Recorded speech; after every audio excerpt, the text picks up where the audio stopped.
வித்துட்டாங்க. அப்போ தொகுப்பு வீடாக இருந்தது. இப்போ பயங்கரமாக சேஞ்ச் ஆகி பணம் புழக்கம் அதிகமாகி அவங்க இஷ்டத்துக்கு அந்த அளவுக்கு கட்டியிருக்காங்க. என்ன ஆக்கிரமிப்பு பண்ணியிருக்காங்க தெருவெல்லாம். இதோட வில்லியம்ஸ்டோன் முடியுது.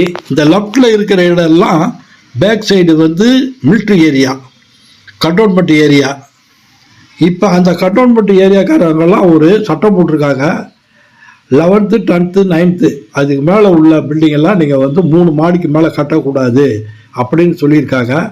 ஆனால் இங்கே பாருங்கள், 5 ஃப்ளோருக்கு மேலே கட்டியிருக்காங்க. இன்னும் போக போக ஆக்கிரமிப்பு ஜாஸ்தியாக போச்சு. அது மட்டும் இல்லை, இந்த ஏரியா பூராவும் இப்போ முஸ்லீம்கள் ஜாஸ்தியாக வந்துட்டாங்க. அப்போ பலதரப்பட்ட மக்கள் இருந்தாங்க. இப்போ அவ்வளவு இல்லை, எல்லாம் முஸ்லீம் தான் ஜாஸ்தி. இங்கே ஒரு பார்க் இருக்குது, அதெல்லாம் தாண்டி நம்ம வரோம்.